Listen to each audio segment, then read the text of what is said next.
புதிதான அதிகாலையோ புகை சூடும் நெடுஞ்சாலையோ உன்னோடு நான் நடந்தால் எல்லாம் பேரழகு.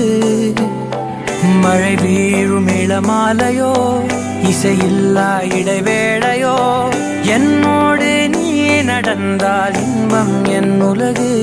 உன்னோடு மட்டும்தான் என் நேரம் எனது, உன்னோடு மட்டும்தான் மெய் பேசும் மனது.